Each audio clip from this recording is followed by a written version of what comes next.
Hello you beautiful awakened souls, and welcome to this space and time. My name is Gabriel Lugo, and here I talk from self to self. Today I wanted to freestyle a little bit of my own reflections and my own path in realization of the exploring the self, the going into the mystery of what is this persona that we sort of buy into, and all of its mechanisms. Now, of course, this is a very long topic, but I wanted to share something in particular which has to do with the way in which we go to the way into purity. Let's call it that. The way into purity, how we buy the idea that we have to become pure and enlightened and blessed and all of this, which seems to be a repeated mechanism in humans over time. It's one of those things that fascinates me because it has this element of achieving something, and time and again we find that the most respected masters never encourage this type of behavior. Rather, they seem to obliterate the notions and the concepts of becoming pure somehow. So it's a paradoxical view for the self that wakes up and says, oh, I have been such a naughty person, I must become pure. You see, this is the beginning of the journey, what I call the hero's journey, in the sense that it's futile. All hero's journeys are futile because they are cyclical in nature, and they're supposed to bring you back again into the ordinary world so you can go seek more adventures and so on. So while they're real, the hero's journey is real, is futile, is unnecessary for the realization of the self, for this path that is not walked by anybody. And that's what causes the confusion in a lot of people. Because we're so conditioned, to simply want to do things to accomplish other goals. It's embedded in our language to say, well, I'm doing all of this because I need to get there. I just need to get there. If only I had a little bit more time, resources, and books, and places to where to go, and people who support me, and so on. So there's this constant struggle for becoming something. And that is where the mystical teachings tell you, not that way. And it becomes, again, confusing for the seeker, because the seeker is seeking something, is that goodie that is out there, that object that will finally bring peace and harmony to my life. So, you see, this mechanism of becoming pure starts there. It starts with the idea that first, you are impure. There are so many things in you that you must clean, you must clear out. You must be purged from all of your sins and all your problems and all the nasty things that you have done and continue to do, and all your thoughts, and you must rub yourself clean. That's the idea. See, we all start there. We all start with this perspective that, oh my, I'm a mess, and I need to become something better. I must improve myself. So this brings us to the search or the seeking, and the seeking starts to reveal the nature of reality and the nature of you, the nature of good and evil. Let's just cut it at that. Good and evil. And so our minds always want to be good. We don't want to be evil.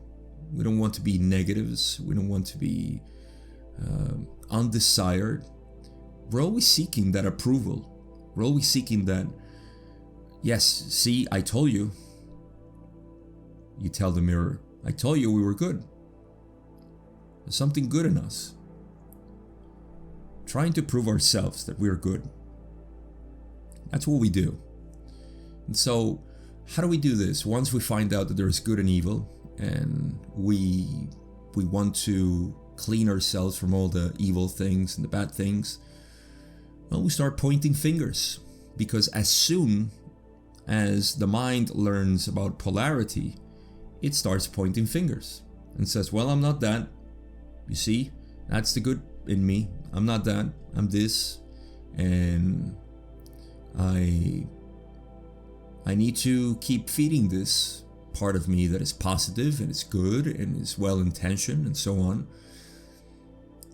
So you look outside. The only way in which you can see yourself as good is to look at all the bad outside, right? How else could you? You need a frame of reference. Now you see what this is creating? This is creating a polarized world in which you are the good person. And of course, there is a lot of people just like you who are good, but then there are others who are bad. And that's just because you need them. I mean, you don't know this yet, but you need them to become good. So this initial primitive stage of saying, well, all of those things are bad and I'm good. And, it's this fight against the world. This is where everything begins to be the idealistic view of the world. Only us, selected selves, are good and are in the righteous path. In fact, we must join forces to become better, to become one. To become one, isolated from the others, because, we can only become one if we are directed towards the same goal, but not them. They don't belong to us. So the mechanism happening here is the externalizing of good and evil. You see? The undesired is no longer welcome. But the funny thing is that most of you may be saying, yes, I'm aware of all of this, and I strive not to be like that. I'll get to that in a minute. You strive not to be like that. Why? Why do you try not to be like that? What are you trying to be? It's a good question, right? But you see, the invitation here is to actually stop externalizing and to realize that all that you have been externalizing is because it's coming from you. I mean, everything that you see is a reflection of your own mind. Try not to. See what happens. Or nothing happens, because you need to have your mind active to see something out in the world. You need to become something for others to exist. So, when you take this look, and this is the next step, you go inside, and then you see, oh, no, I can't be all of this, so I must repress all of these things. And this begins the stage of repressing all those things that I have in myself, because I cannot tolerate myself to be this way. And so I look for the cure to myself. We find that in yoga, or we find it in substances. We engage in groups and relationships to become better and to feel even better with ourselves, because all of those things I need to ameliorate. I need to lower the intensity of all these things that I see in others as bad, because it's coming from me, right? So How do I deal with it? Well, here's the thing. There is violence in you. There is anger. I've recently talked about narcissism. A narcissistic person is somebody who has exacerbated a particular direction in their self-aggrandized view of themselves. But you see, all of us have a hint of narcissism. We all have a narcissistic view of ourselves. We may not bloat it like other people do and become full-fledged narcissists, but we have them. We have negativity. We have darkness. All of these things we have been avoiding because at some point in our awakening, in our view of the beauty of the universe, we sort of bought into the idea that all of this is unnecessary because the universe is all love and light and it's all beautiful. So clearly, all these things that I have in me are illusory, so I must not pay attention to them. Why? What's the ideal behind this? Are you trying to become love and light? If you're trying to become love and light, that means that you're not that. And why are you not that? It's all a game that we play to become the better person. Because all these things that I have inside that keep popping out now and then because of my relationships and the situations I face and my co-workers and my family and my own inclinations and deviations and fetishes and all of these things are illusory. They're not me. So we keep repressing the self. All of these things that we are. Why are we so afraid of our violence? Why are we so afraid of our negativity, of our darkness, our anger? All of these things are part of us. Now you see, normally this is seen as, oh, you're inciting anger, you're inciting negativity and all this darkness. I'm not inciting anything that is not already there. I'm pointing out to what is, and if it's not there, then it's not.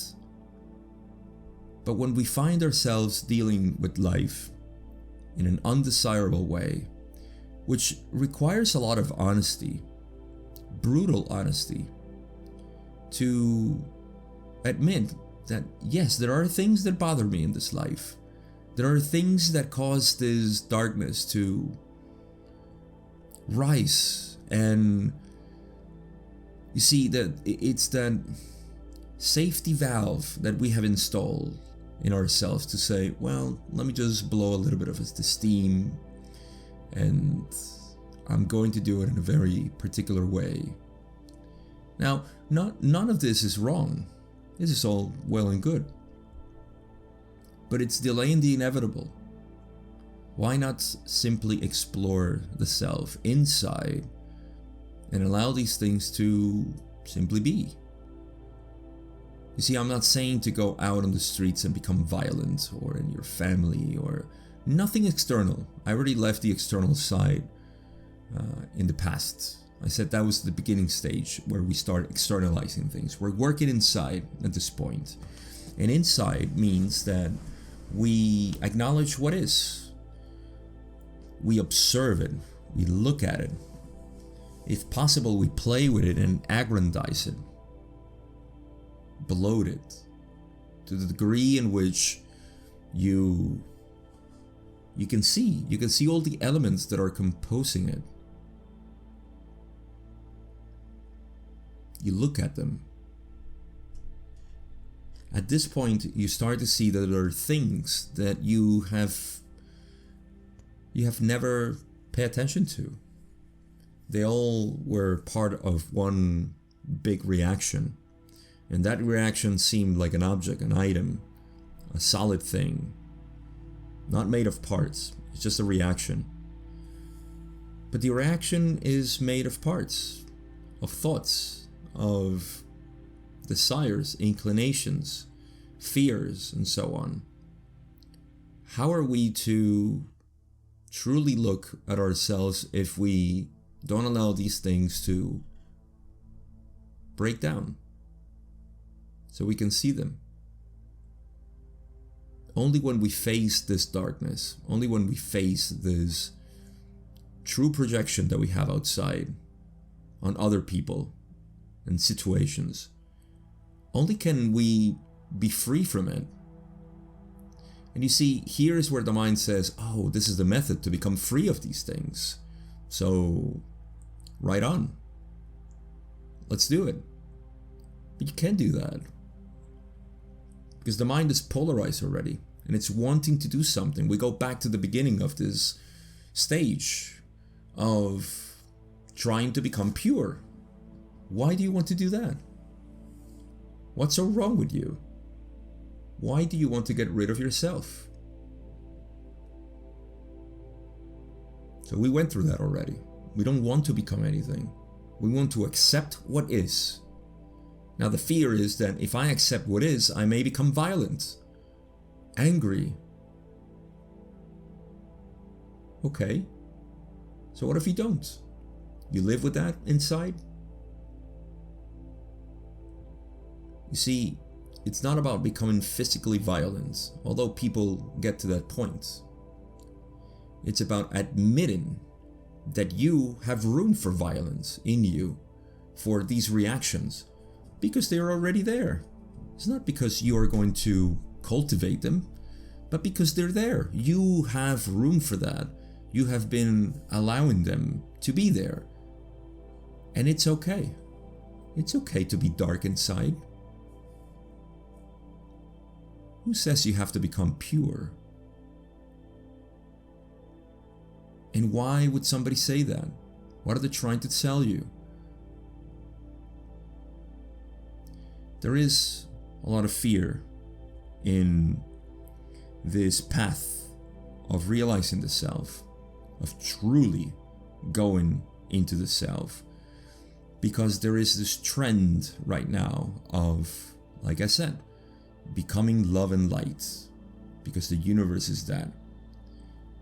That's the mind talking. The universe is not love or light. The universe is this feeling that we cannot explain. And funny enough, it resembles love. It resembles this beauty of acceptance, this reality of just being alive, a vitality to it. But it's not a concept. A concept is an abstraction of reality.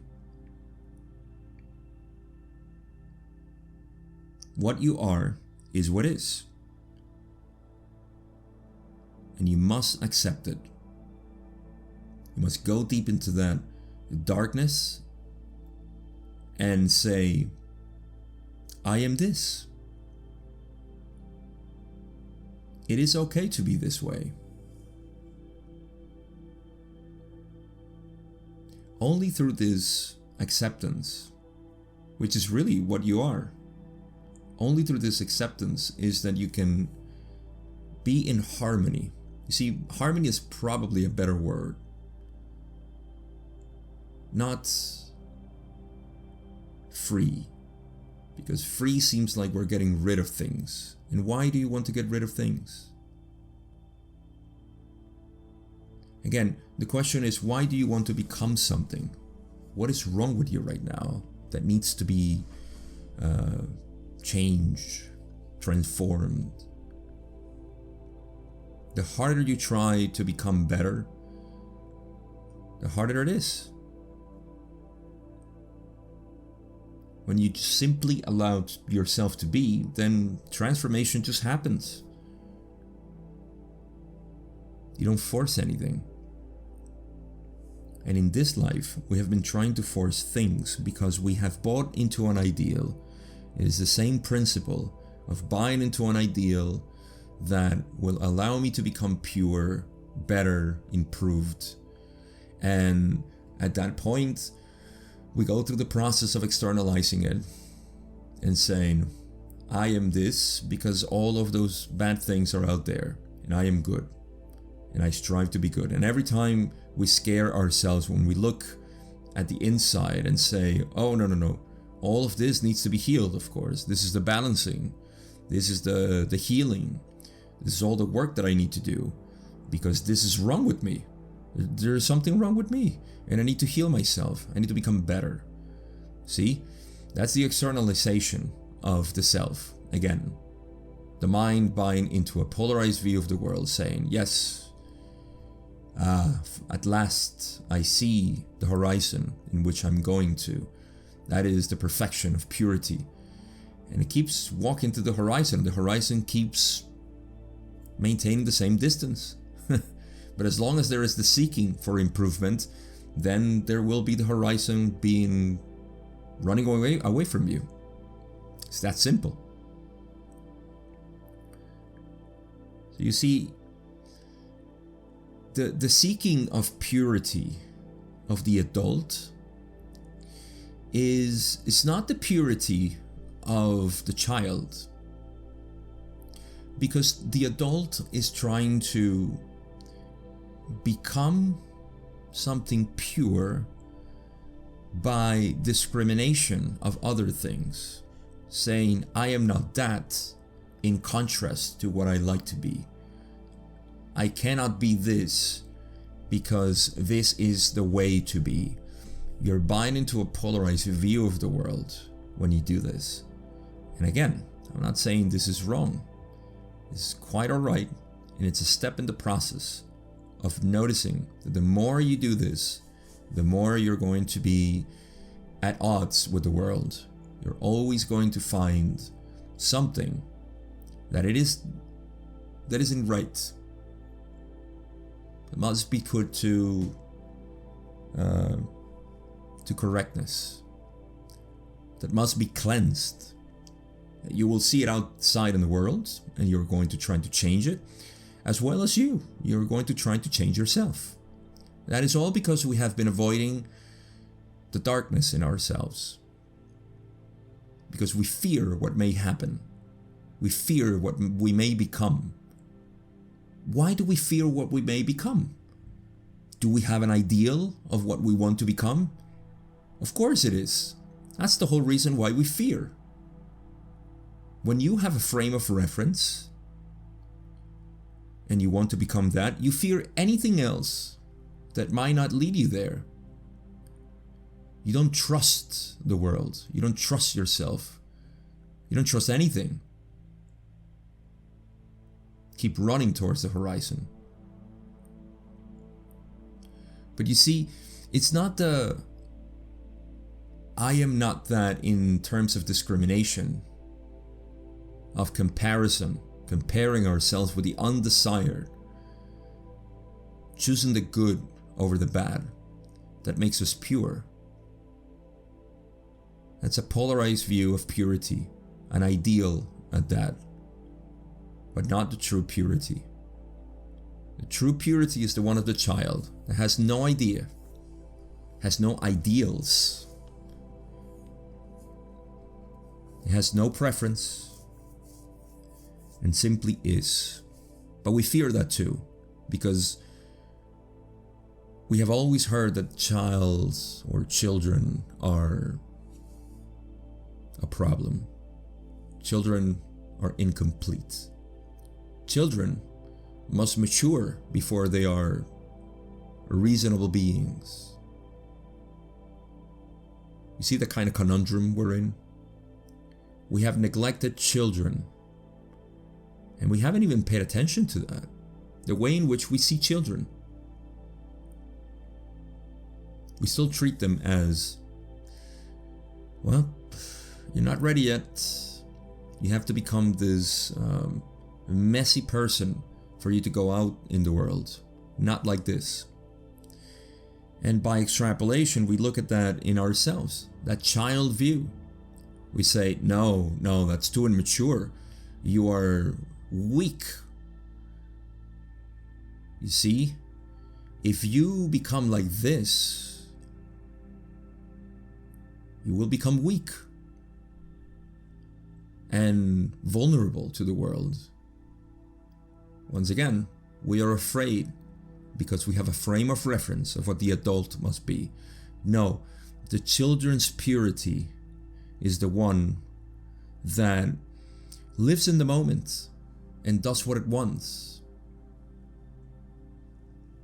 and finds the things that it loves doing and does them. Nothing else. And so, looking at the purity of the child is probably the best reference that we have. But we must go through our fears. All of our children's fears. Because we have been repressing them. All the darkness. All of it. And I'm not saying go through them so you can heal yourself. Mayhaps healing happens. Yes, possibly. But all you care is just to look and acknowledge those things that are in you. All those things that you're afraid of becoming.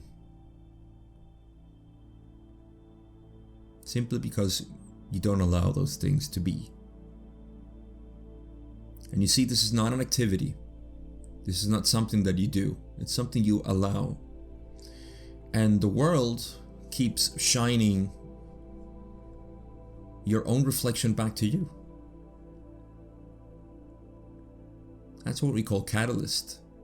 It's shining your own mind back to you so you can feel what it is to be inside your own mind, as if you weren't already.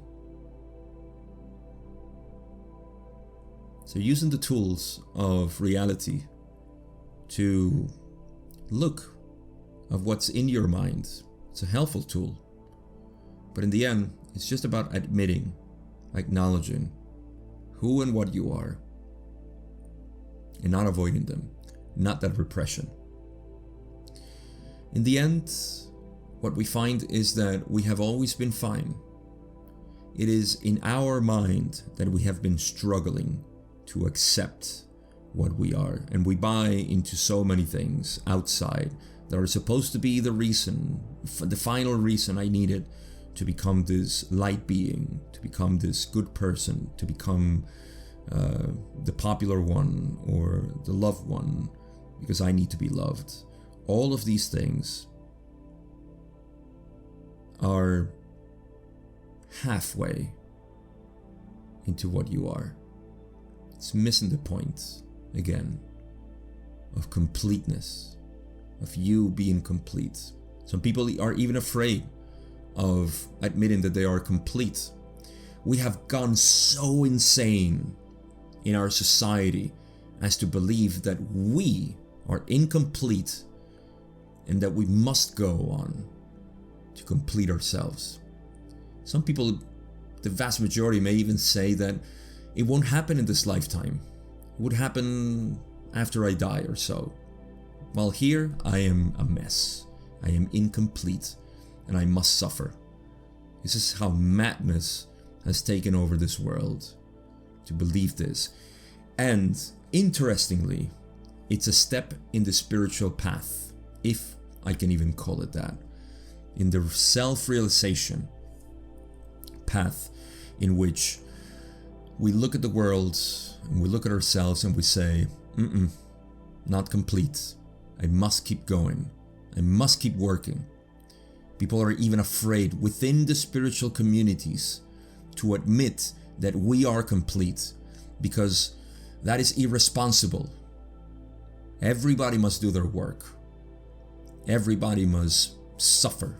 Everybody must go through these trials. Well, it's okay. Like I said, I'm not preaching against all of this, you see. I'm just pointing out the truth. The truth is that we're not incomplete. Go to the mirror and tell that to yourself and try to believe it. See what you come up with. See all the excuses that you will find. Do not admit that you are complete and perfect and beautiful. But you see, there is no drama there, and we love drama. That's what our humanity is. It's drama. It's dramatic. So we need to enact this incompletion.